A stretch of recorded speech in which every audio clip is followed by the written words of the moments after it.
Every time I stop working in this sketchbook, things start falling apart.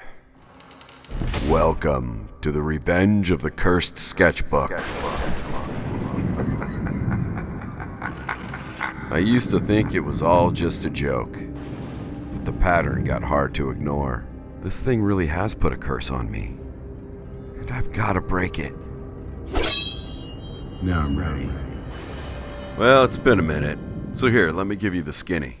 When I started the sketchbook, the heartbreak from a marriage gone sour was finally on the mend, but the knife in my back was still there, making me seethe with the rage of Ares. All the turmoil and anger was powerful enough to kill all the passion I had for a project I'd spent years building. And oh, I didn't just put it on the shelf for later. I buried it, upside down in the backyard with a stone in its mouth. This was right about the time when the world got sick. Human connection became criminal. I felt like I'd been locked up in a medieval pillory, while limousines lined up behind me, so their well-dressed passengers could take turns seeing what I had left to lose. I certainly didn't need that, but I needed something, a low-stakes distraction, something that might bring my spark back. That's when I found it, empty and alone. It was this sketchbook, buried in a box I hadn't opened in years, patiently waiting for me to remember it existed. So I made a deal. Just fill it up. Well, my intentions were pure, but then I went ahead and jinxed it when I wrote Born to Lose on the cover, figuring I'd earn that second half later. Live to win. At first, working in this sketchbook made things lighter, and I felt like I was finding my way back to a little peace. I showed up, and things started showing up for me. Then I got comfortable. Took my foot off the gas. I put the sketchbook down, thinking I'd earned a break. That's when things started slipping. So I came back, picked it up again, and just like that, momentum. The bank account slowly moved out of the red, romance came back around, and I felt like I had a real shot at something better.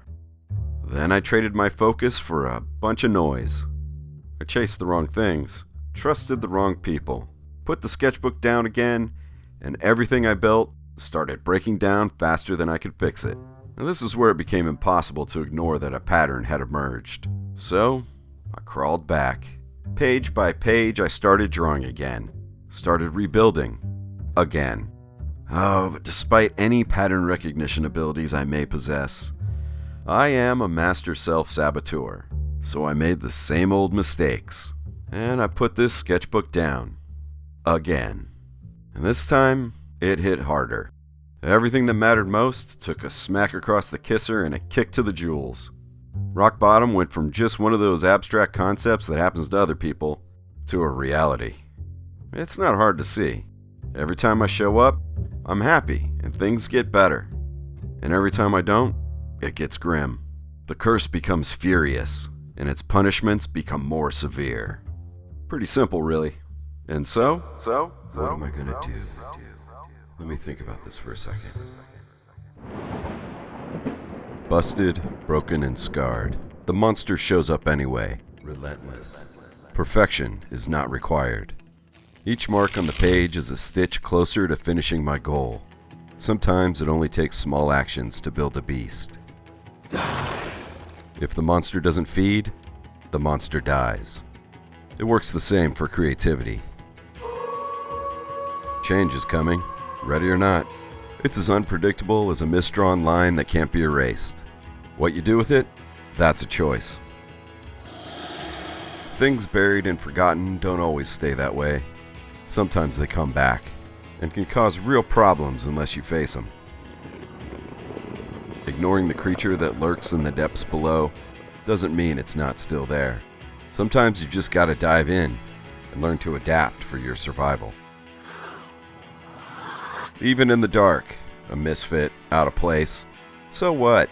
Show up anyway, take a bite, have a taste, enjoy. Even in total chaos, when things get weird, that's the perfect opportunity to let that freak flag fly. Keep on going anyway. Them's my 8 thoughts to fight my resistance. 8 reminders to just finish this damn thing. Wait a minute. Am I still talking about my sketchbook? Or am I just talking about life? Whatever it is, I've got a curse to break, so I need to quit all this clowning around. Thanks for watching.